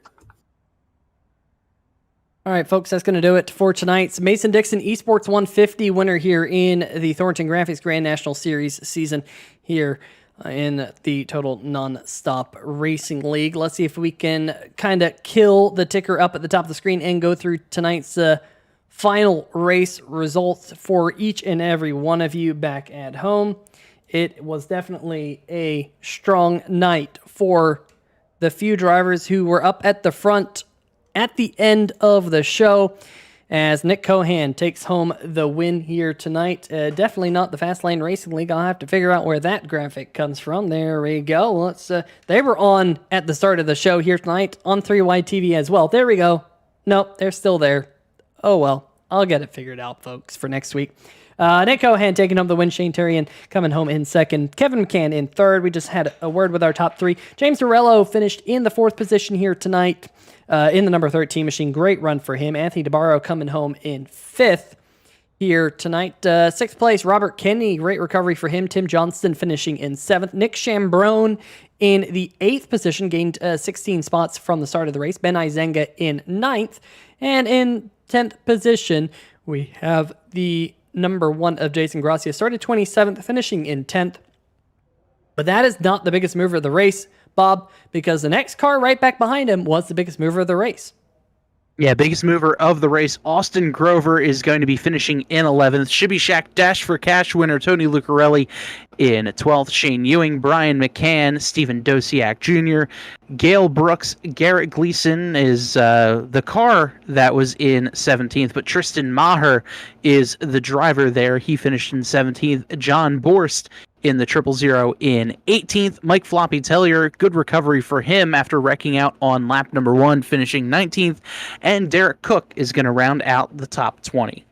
In the 21st position here tonight, Dakota Knoll in the 25, who was involved in a lot of accidents, unfortunately. Johnny Williams going to come home 22nd. Jason Freeman going to finish in the 23rd spot. What a shame for him after some late race contact with Kevin McCann, our third place finisher tonight. Spencer Tart finishing 24th in the 78 machine. He was very fast early on in the show. Also involved in accidents. Bill Edwards got a couple of lucky dogs, got himself back on the lead lap, finishing 25th. Briar Fritz finishing 26th, also involved in many accidents. Same thing with Vincent Valvano, 27th. 28th spot, Jason Shue was involved in a late race accident. 29th spot, Matthew Rodriguez, also involved in a couple of accidents. And Kyle Lewis rounding out your top 30 there, Bob. In 31st, Stephen Kegman, Kyle Hall in 32nd, Todd Kirkwood and Scott Rankin 33rd and 34th, John Cannizzaro in 35th, Andrew Himmelman dropped all the way down to 36th, Chris Gibu in 37th, Lupe Gonzalez 38th, Cam Caldwell 39th, and Philip Scott rounding out the top 40. And taking you through the last few drivers here tonight, finishing out there, Ben Mashburn, Don Runkle Jr., 41st, 42nd, Ben Adams finishing 43rd, and I believe Christopher Darling might have fallen foul of the incident limit here in the Total Nonstop Racing League. They do have a 20 incident limit, and it was one of those races where I wouldn't have expected Darling to fall foul of that, but unfortunately it looks like that number 70 machine did indeed. So tough break there for Christopher Darling. That will be a disqualification for the number 70 Max Graphics machine. So definitely not the points night he was hoping for here tonight at the California Speedway. Big shout out to tonight's series or race sponsor, of course, here in the Mason-Dixon Esports 150 here on the Total Non-Stop Racing League. We found out who our Shibby Shack Dash for Cash driver. We figured out our biggest mover of the race. Definitely a wild one here. 44 cars, Bob. I know we've said it multiple times. Unbelievable. Great to have 44 cars out there. I'm curious to know if we're going to get a similar field next week at Phoenix. Yeah, I'm really curious to see how that one is going to be.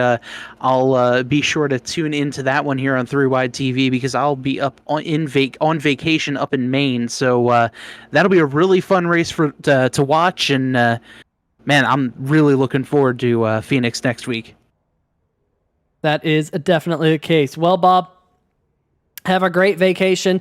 All of us here at 3Wide TV, we're going to miss you, but we will have the seat ready and warm for you when you come back. So don't have too much fun without us, but have a good break. That is for sure. Folks, thanks for joining us here on 3Wide TV, the Total Nonstop Racing League Thornton Graphix Grand National Series. We will, of course, be live once again, 8:30 Eastern next week, June 28th, for 150 laps of Phoenix Raceway. For myself, Peter Short, Bob Giaquinto, and everyone else in the 3Wide TV family, have a good night, stay safe, and we shall see ya!